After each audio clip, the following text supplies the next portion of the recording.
To all beloved of God, have a blessed day. May God give you health. Praise be to God. Let the wrath of Jah commence. Let judgment pronounce on Babylon. Let the wrath of God pour judgment on Babylon. Blessed be to the Most High God. Be Igzee'abihier. Let you read it that you hulu. Tina yestilin. Igzee'abihier. Yemisken. Igzee'abihier kuta yenisi. Prevedini Babyloni leyo yuni. Igzee'abihier kuta beloni leya fevedini yefasisi. Ye prevedi wesani behetsani la yuni. Blessed be to the Most High God. Rastafari.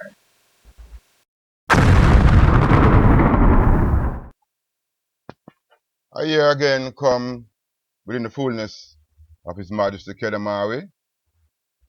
And here again reason within this topic, the glory of Zion and the enlightenment of God. But before I go into this topic, let me give thanks to all beloved. Bless all sons and daughters of my Father. Bless them that bless themselves in Rastafari. Bless them that bless themselves in Kedamari Haile Selassie. Blessed be him, Negusa Nagas Kedamari Haile Selassie, the Ethiopia. Blessed be him forevermore. Selah. Behold the fountain, behold the beauty of the cherubim, its power, and its perfect image, fullness of the Trinity, full self.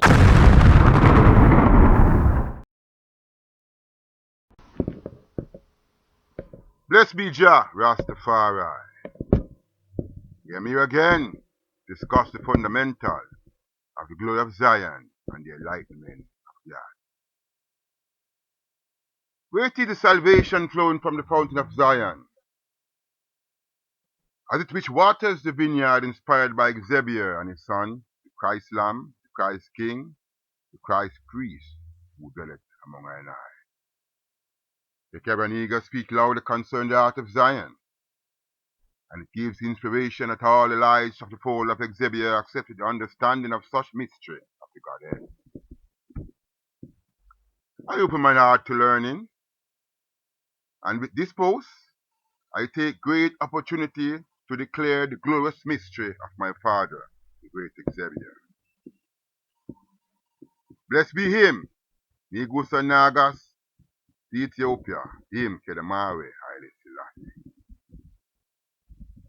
In reasoning about the glory of Zion, I will take great interest to give a review regarding the content within the Tabernacle.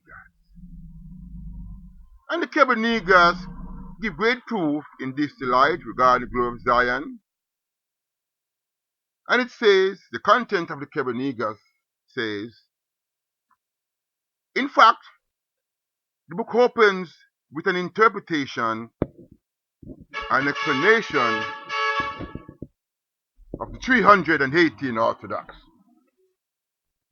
concerning. The books open with an interpretation and explanation of the 318 Orthodox fathers concerning the Trinity of Father, and the statement that the Trinity lived in Zion, the tabernacle of the law of God.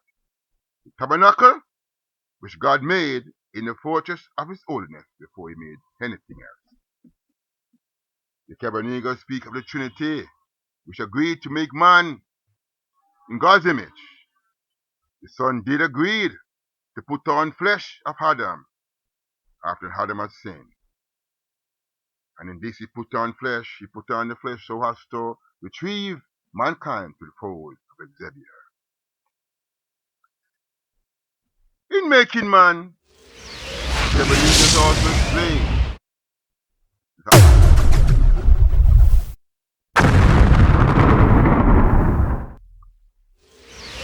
finding of man, the creativity of man did two things. Man began to praise the Most High God. Man began to take the place of Satan. However, in chapter 11, we have another declaration by the 318 Orthodox Fathers. And it says, 1. It reason to the fullness that the tabernacle of the law, which is the covenant, or which is the ark of the covenant, was created before heavens. It was created before the pillars, the seed, men, and angels. Tabernacle chapter 11 also explains that the glorious Zion, the ark of the covenant, was the abode of the Most High God. Number 3, it goes on and reason within the fullness that the tabernacle, the ark of the covenant, the glorious Zion, and the abode of Igzee'abihier is on earth. The same Zion wherein God dwelt in heaven before the creation, it is on earth. Chapter 17 describes the glorious Zion, and which is, and describe the glorious Zion as a tabernacle, ark of the covenant.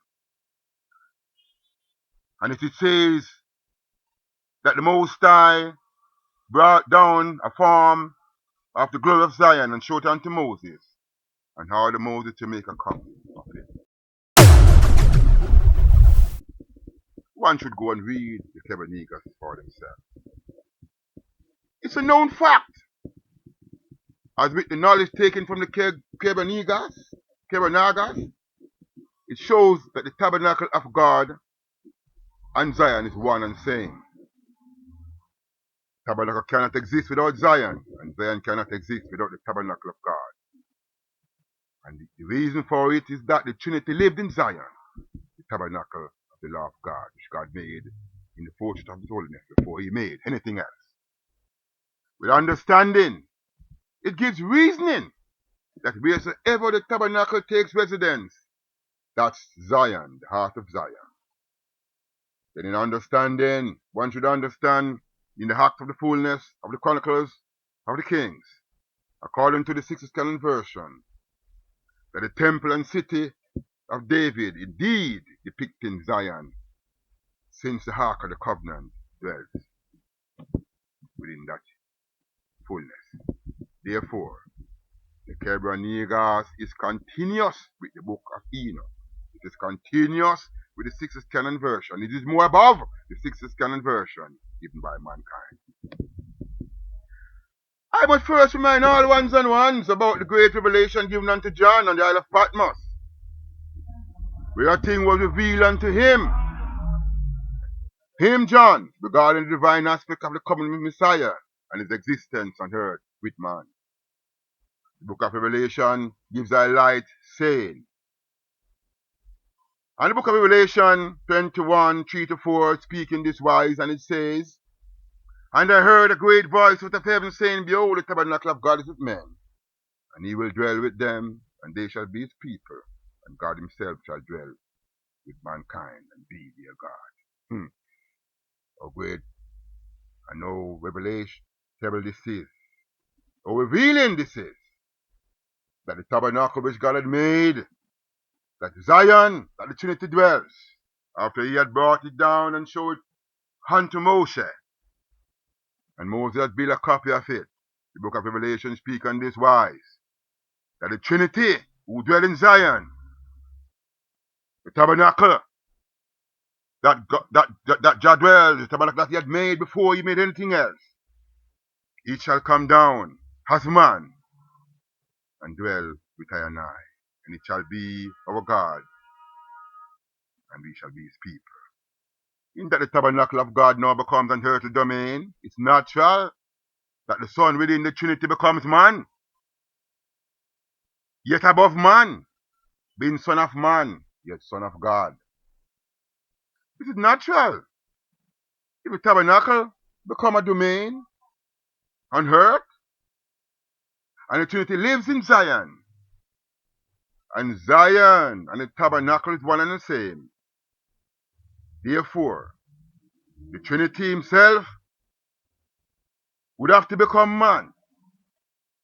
The Son would take on the form, who enlight the power of the Trinity, would have to become man, being son of man, yet son of God.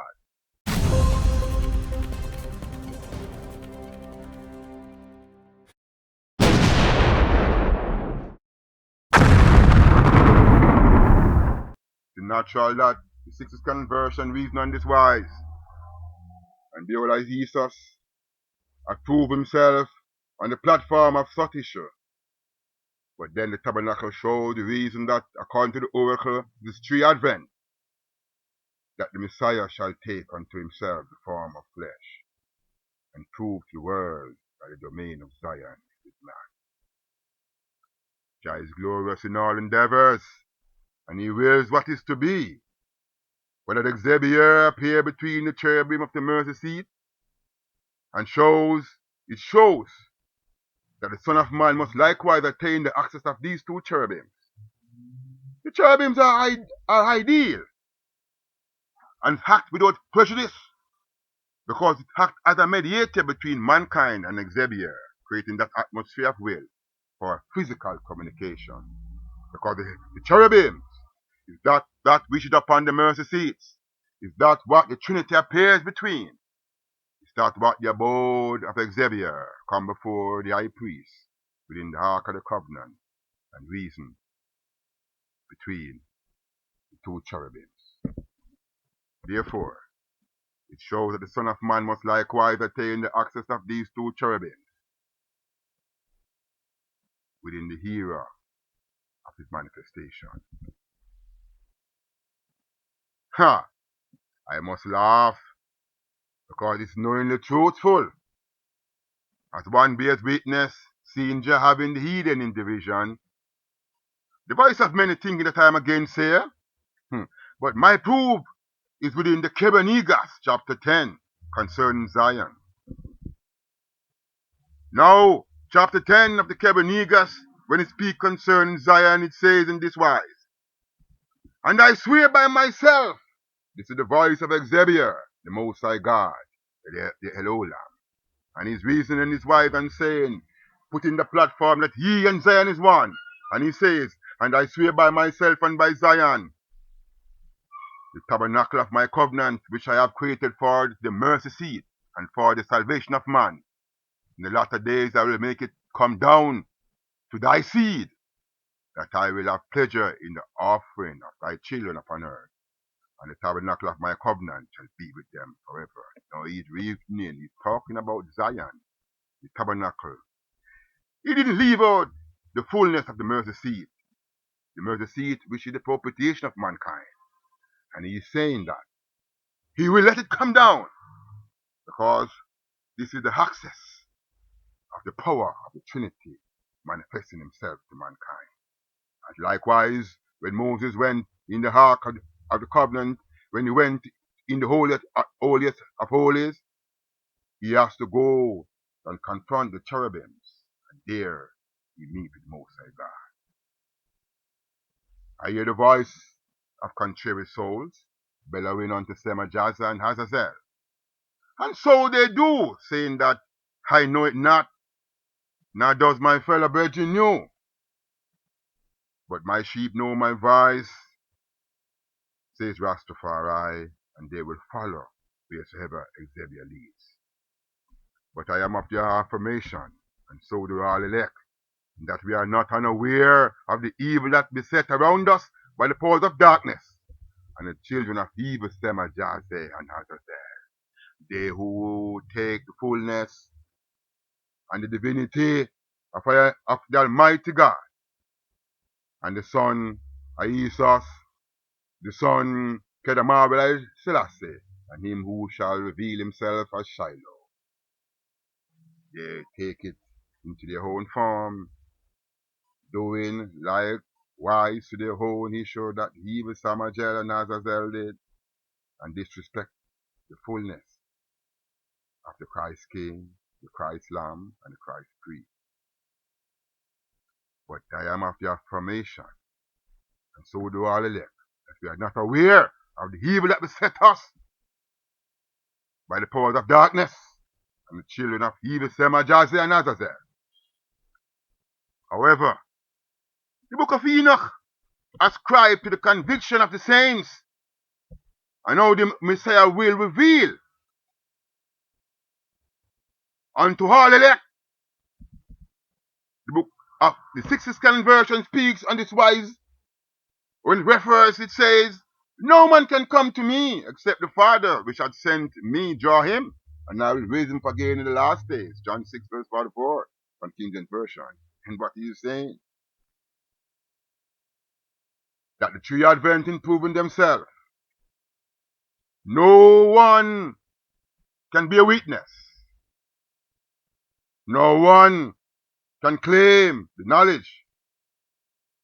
And each Advent is a declaration of saving.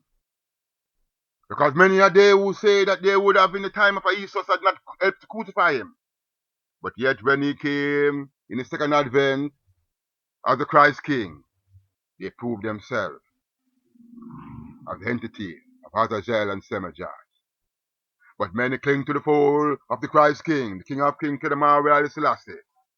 But when he shall come as Shiloh, as the Christ priest, then they shall prove themselves that they were not worthy, because they will not accept him.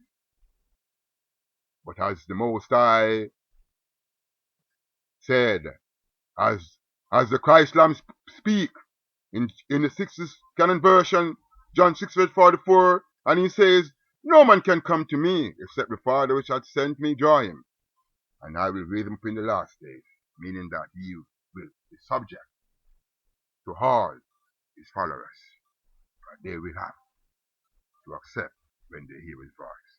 With evidence, the Son of Man was hidden. Evidence proving that no man can come to the Son. The evidence had proven itself. The Son of Man was hidden from all heathens, including the son of perdition, but revealed to the babe in suckling. For confirmation of this knowledge, let one go into the book of Parables, chapter 62, verse 7 and 8, which says, "For from the beginning the Son of Man was hidden, and the Most High preserved him in the presence of his might, and revealed him to the elect. And the congregation of the elect and holy shall be sown, and all the elect shall stand before him on that day." Natural it is, because Rastafari has taken unto himself and put his Son in his bosom, preserve him, and hide him from mere man, mortal man, carnal man. And he is preserved in the power of his witness, that he should be revealed unto them and those that were chosen.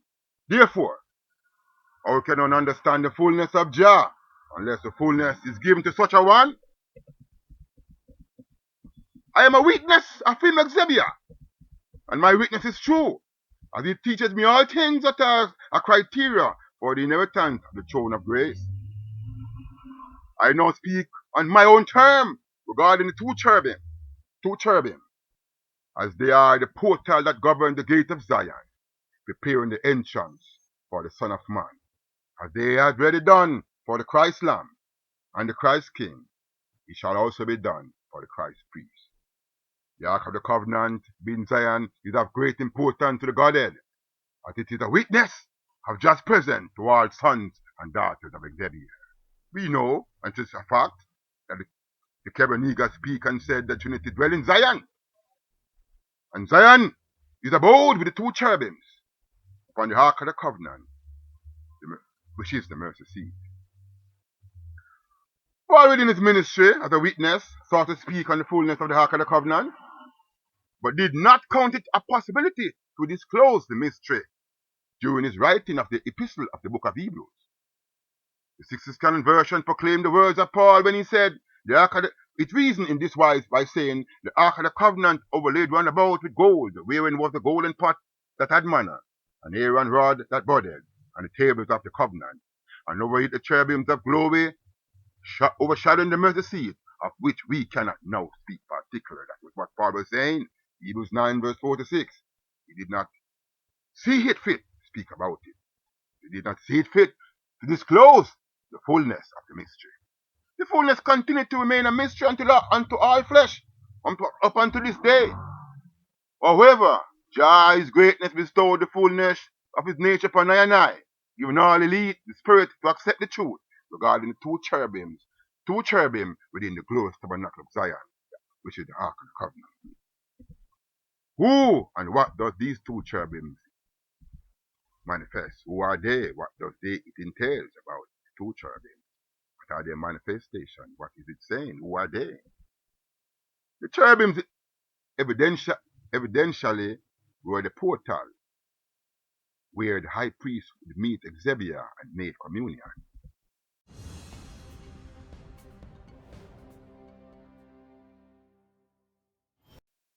The book of Exodus reads as follows. In speaking about the cherubim, it says, the Most High God said to Moses when he ordered him to make it, he said, "And there I will meet with thee, and I will commune with thee from above the mercy seat, from between the two cherubims which are upon the Ark of the Covenant.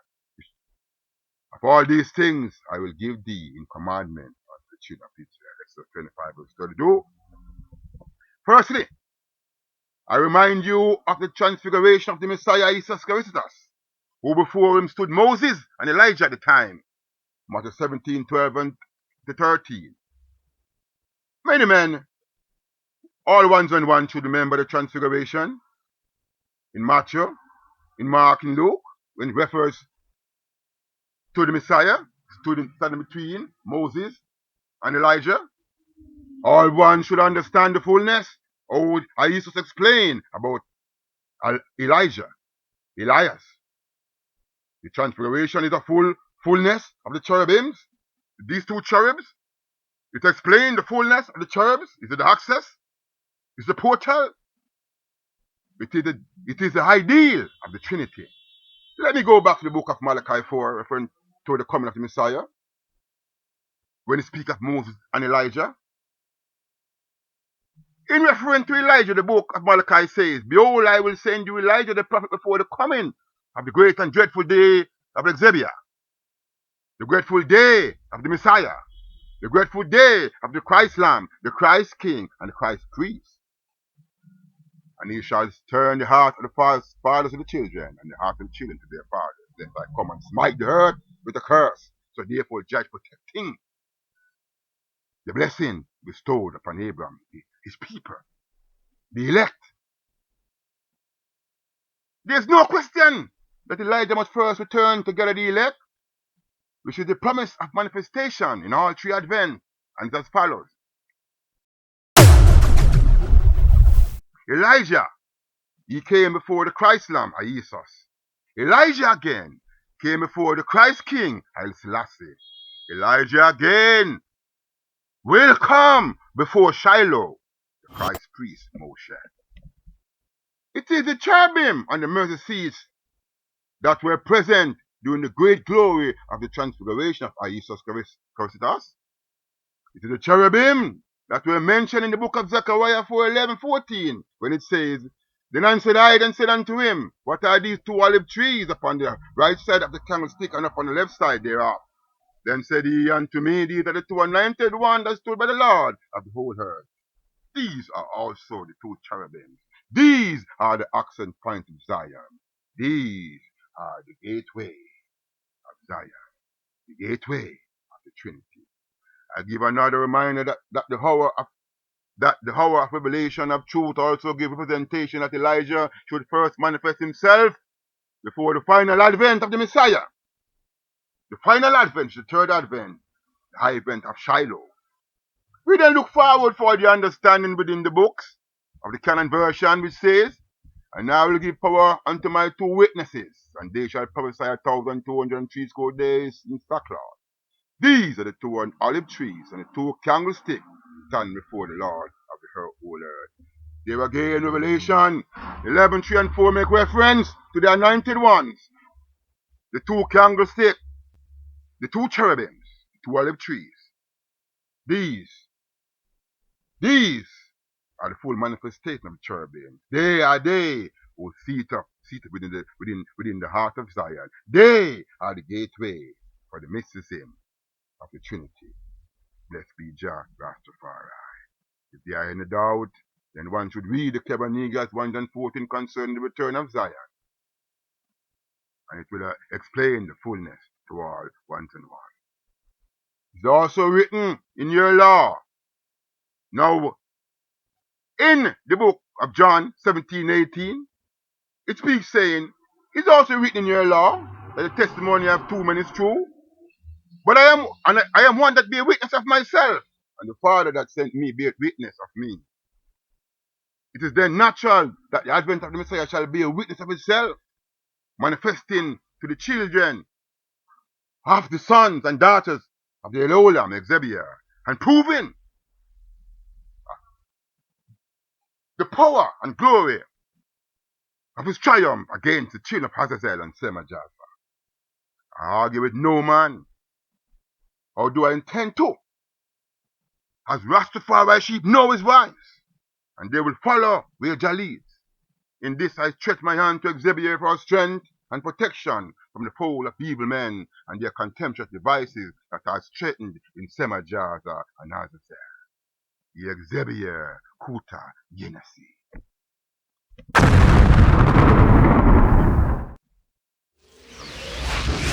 My words, spiritually and firm, because the acquittal of being accused by many is proven null and void by the throne of grace and glory of him that surround my being. I speak truth regarding the appearance of the forerunner Elijah, who in his last advent will come gathering the elect for the Son of Man, the return of him, Kedamare Haile Selassie. Now the return of Kedamare Haile Selassie is the Christ priest,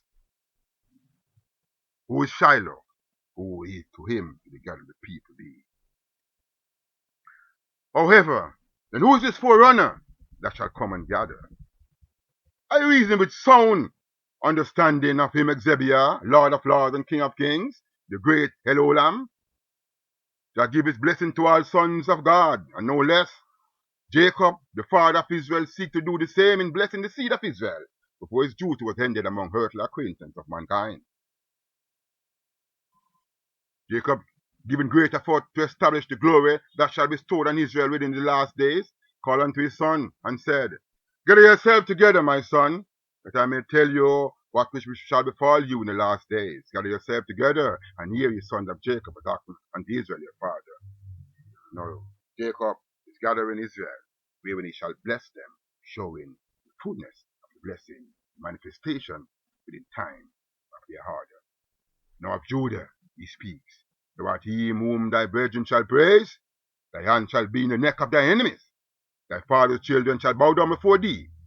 Judah the lion well, from the prey, my son, thou art gone up. He stooped down, he crouched the lion, and an whole lion, who shall rouse him up?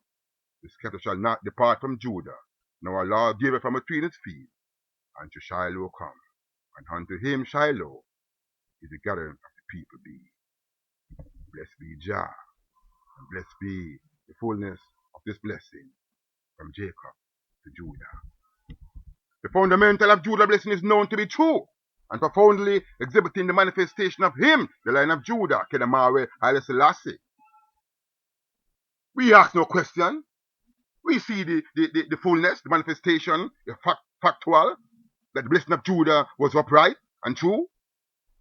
But after the blessing was bestowed on Judah, which all the lights give confirmation, we see now that Jacob called his son GAD and says, GAD, a troop shall overcome him, but he shall overcome at last. Genesis 49, verse 19. The word GAD means good fortune, but Jacob at that time connected with the root word Gadad, meaning to gather in truth, thus giving his son the name GAD, which indicates that he shall gather the troops and the elect of Jah.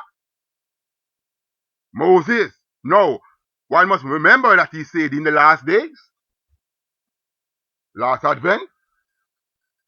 But Moses in prophetic analysis before his death says, Blessed be he that enlargeth God. He dwelleth as a lion, and teareth arms with the crown of the head. And he provided the first part for himself, because there is in a portion of the lawgiver was he seated. And he came with the heads of the people. He executed the justice of the Lord and the judgment with Israel. Deuteronomy 33, 20, 21. Moses was prophetic in blessing the God. No, God is enlarging it. God is proud. but he dwelt as a lion. But nevertheless, he provided the first part for himself. He take his blessing in a proportion of the law was given unto him, meaning that he was accounted worthy to commit judgment, to make what is wrong right in his sight. However, he was just a forerunner, and he does only come to gather the people, pointing them to the greater who is to come. But naturally it is, who is this one? The prophet GAD? Who is he? At the forerunner of the third advent, I see the prophet GAD man from the 12th tribe of Israel, given status of understanding the concept of divine oracle and the things that will create the understanding of the blessing to the throne of grace. With such understanding, he clothed the 12th tribe of Israel with the motto of Zion. In all the light, more importantly, he sees himself a cub rather than a lion. Humble man is he. Blessed be the prophet GAD. He never taketh a blessing unto himself, but gives glory unto the Son of Man, him, Kedamare, Haile Selassie, and he who is to come. Unto the 12th tribe of Israel at home and abroad, I call unto all ones and ones to unite and emerge from slumber. Get up, you mighty race, and break the sleep and slumber. Let Israel rejoice in her Maker. Let her take comfort in the grace of him, and he such caresseth us. Lift up your head, O ye gates, and let the King of glory come in. Who is this King of glory? Rastafari. Him, son of Kedamare Haile Selassie, strong and mighty. Blessed be our son and daughter of my father. Blessed be them that bless themselves in Rastafari. Bless them that bless themselves in Kedamare Haile Selassie. He, Negus and Naras, Ethiopia. Israel, the tribe of Israel. Rise from slumber.